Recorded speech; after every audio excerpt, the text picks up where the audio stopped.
मेरे पीछे की आपको तस्वीरें नजर आ रही हैं ना, और ये जो शब्द लिखे हुए हैं इन्हें पढ़िएगा।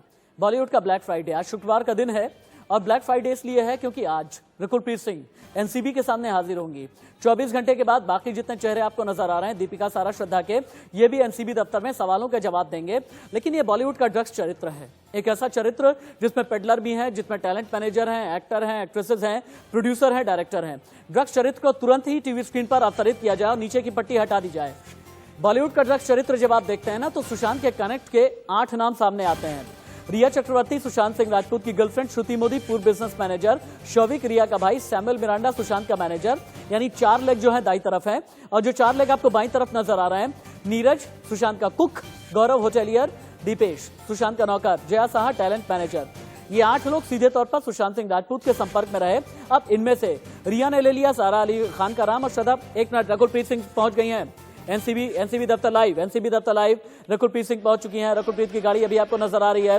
क्या मेरे साथ अभिषेक हैं? सीधे अभिषेक का रुक लेते हैं। अभिषेक, रकुलप्रीत पहुंच गई हैं एनसीबी दफ्तर। उतरने के बाद वह सीधे के सीधे इस वक्त अंदर जा रही है। ये देखिए, उन्हें अंदर ले जाया जा रहा है। अंदर वो जाएंगी और अंदर इस वक्त पूरी तरह से केपीएस मल्होत्रा की पूरी टीम तैयार है। देखिए, अंदर जा चुकी है। इस वक्त ये वही रूम है जिस रूम में इस जो इनसे पूछताछ की जाएगी रकुलप्रीत से। इसके अलावा करिश्मा प्रकाश है, वह भी आने वाली है। लेकिन इस वक्त यहाँ पर रकुलप्रीत पहुंच चुकी है। ठीक 10:32 पे इस के यहाँ पर जो एनसीबी गेस्ट हाउस है मुंबई गेट ऑफ इंडिया पे, इस जगह पे पहुंच चुकी हैं। यानी थोड़ी देर में इनसे पूछताछ शुरू की जाएगी और थोड़ी देर बाद जो करिश्मा प्रकाश है वह भी आएंगी। लेकिन रकुलप्रीत का आना काफी महत्वपूर्ण हो जाता है, क्योंकि रकुलप्रीत से कई सारे सवाल एनसीबी को करने हैं। क्योंकि यही रकुलप्रीत है जो लगातार कह रही थी कि उन्हें संबंध नहीं मिला है, उन्हें जानकारी नहीं थी। लेकिन एनसीबी ने जब कार्रवाई की तो उन्हें यहाँ पर आना पड़ा। और बॉम्बे इतना ही नहीं, बल्कि आपको पता होगा दिल्ली हाईकोर्ट गई थी,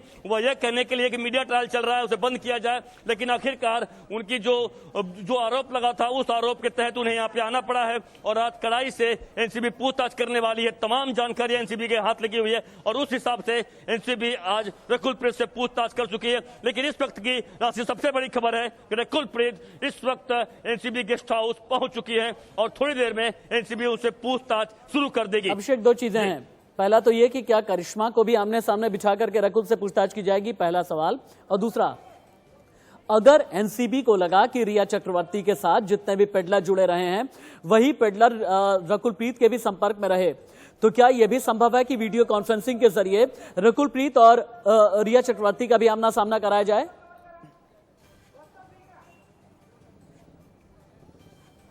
बिल्कुल, देखिए, इसकी संभावना बिल्कुल है, इसमें इंकार नहीं कर सकते राशिद। क्योंकि देखिए, आज जब करिश्मा प्रकाश आएगी तो ये हो सकता है, क्योंकि करिश्मा प्रकाश यानी जो क्वान कंपनी है वो ऐसी कंपनी है कि हर कहीं पे उनके टैलेंट मैनेजर के लोग हैं। और वो कंपनी एक ऐसी कंपनी जो ए लिस्टर्स को तमाम वो लोगों को अपने देती है। तो करिश्मा की बात करें या फिर जो अगर हम तमाम जो अन्य लोग हैं, जया शाह की बात कर ले, इन लोग लगातार इनके संपर्क में रहे हैं। तो हो सकता है आने वाले दिनों में, क्योंकि आज पहली बार एनसीबी पहले अकेले पूछताछ करने वाली है रकुलप्रीत से, क्योंकि अकेले पूछताछ करना जरूरी भी हो जाता है। क्योंकि जो आरोप लगे हैं उसके बाद उनसे पूछेगी क्या आपके ऊपर जो आरोप लगे हैं क्या आप इसको स्वीकार करती हैं या डिनाइल करती हैं। उसके बाद, क्योंकि देखिए एनसीबी के बाद तमाम सबूत हैं, पहले से उन्होंने तमाम लोगों से पूछताछ कर चुके हैं। अब तक 1-2 नहीं, इस पूरे मामले में राशिद 19 लोगों को पुलिस ने एनसीबी ने गिरफ्तार किया हुआ है, जिसमें सबसे बड़ा नाम जो रिया चक्रवर्ती का, उसके भाई शौविक का है। तो तमाम लोग गिरफ्तारी के बाद तमाम, और इतना ही नहीं, आपको बता दूं कल रात में जो एनसीबी की अधिकारी तलोजा जेल में गए शौविक चक्रवर्ती से और दीपेश का उन्होंने स्टेटमेंट भी वापस फिर से लिया है।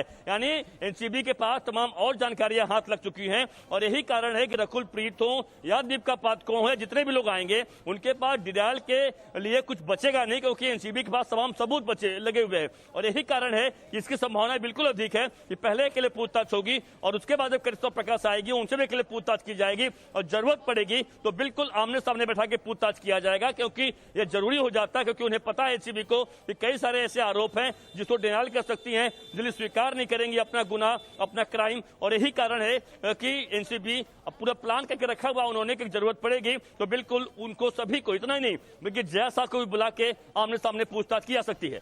जी राशिद। अच्छा, अभी अभिषेक ने यह बताया कि अगर जरूरत पड़ी तो रिया चक्रवर्ती को भी वीडियो कॉन्फ्रेंसिंग के जरिए रकुलप्रीत से आमना सामना कराया जाएगा और अगर जरूरत पड़ी तो जया साहा को भी कन्फ्रंट कराया जाएगा। रकुलप्रीत से यह पूछा जाएगा कि आप सभी लोग कितने ड्रग पेडलर के साथ कनेक्शन में थी, आप सभी लोगों के जितने भी कनेक्शन रहे हैं, कितने कितने एक्टर एक्ट्रेसेस के साथ में रहे हैं।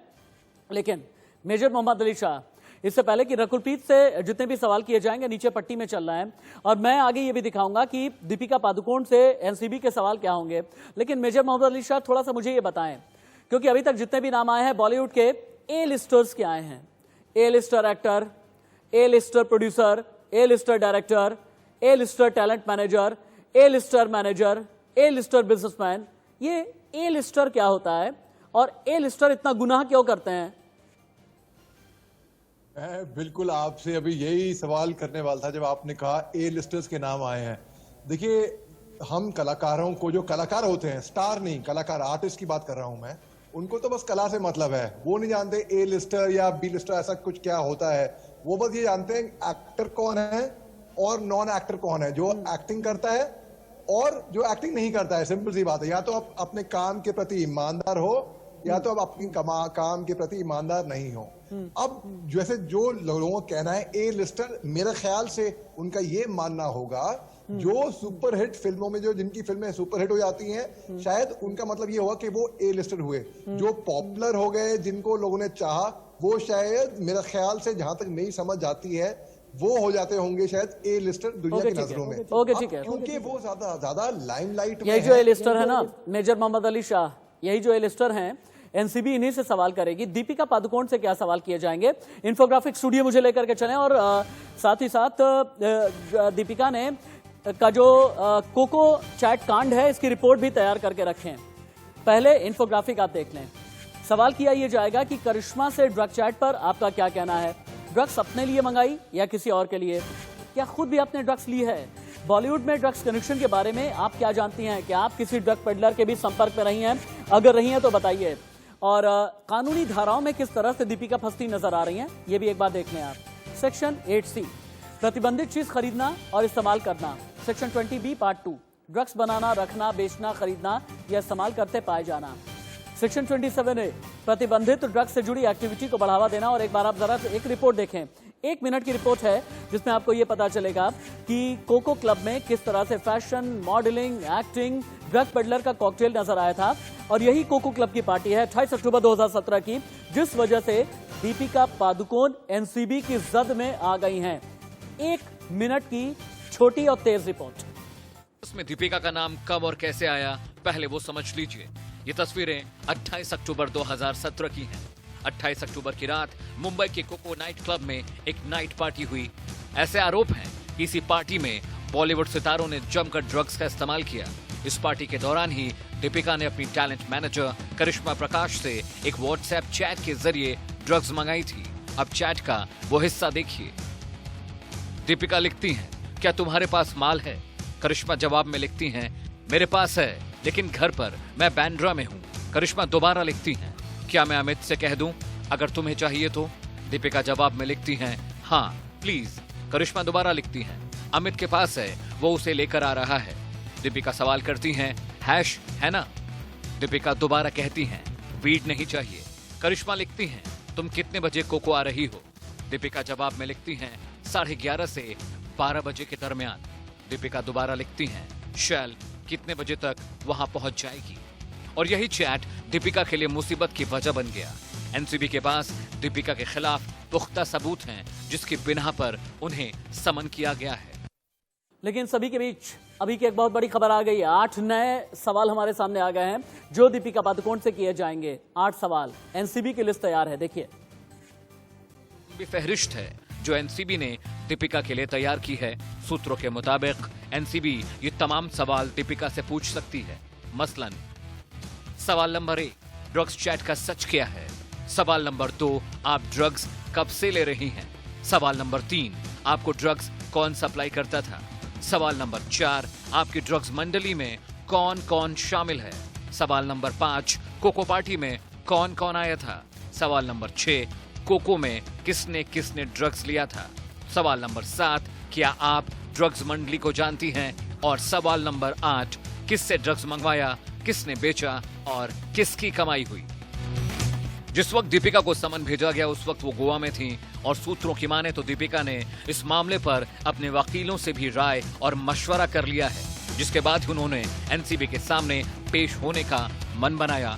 दीपिका के अलावा 25 सितंबर को रकुलप्रीत सिंह और श्रद्धा कपूर की भी पेशी होनी है। ऐसी खबरें हैं कि एनसीबी इन तीनों को आमने सामने बिठाकर भी पूछताछ कर सकती है।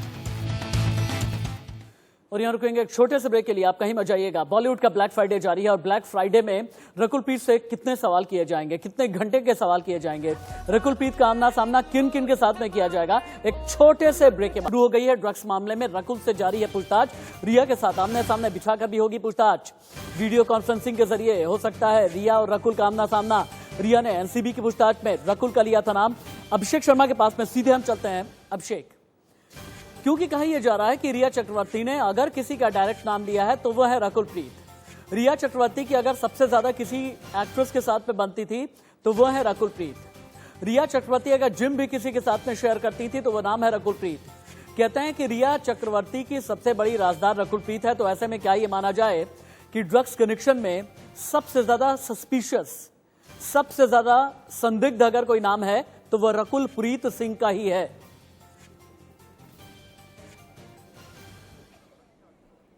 और बिल्कुल बिल्कुल सही कहा आपने कि यही कारण रहा है कि इसलिए लगातार सवाल ये भी खड़े हो रहे थे राशिद कि आखिरकार जब वो देरी कर रही थी यहाँ आने में और वो लगातार दिल्ली हाईकोर्ट गई थी यह कहने के लिए कि हमारे पर मीडिया ट्रायल चल रहा है, पाबंदी लगाया जाए, उतना ही नहीं बल्कि वो नोटिस मिल रहा है, उनको भेजा जा रहा है, एनसीबी द्वारा बोल रही हमें नहीं मिल रहा है। तो सवाल यही खड़े हो गए थे कि क्या आखिरकार वो जो सबूत जो रिया जाकर बाहर मिटाना चाहती थी वह सबूत क्या खुद रकुलप्रीत मिटा रही है, यानी रिया काम क्या रकुलप्रीत कर रही थी बाहर अब तक, यह लगातार सवाल खड़े हो रहे थे। लेकिन आज इन तमाम सवालों के जवाब उनको एनसीबी के सामने देने होंगे, क्योंकि अब वह इतने दिनों तक जो भी किसी बहाने बचती रही हैं, लेकिन अब वह बचने वाली नहीं है, क्योंकि एनसीबी के पास तमाम सबूत हैं और उस सबूतों के आधार पर सतीश त्रिपाठी जी, आप जैसे फनकारों से मेरा एक सवाल है।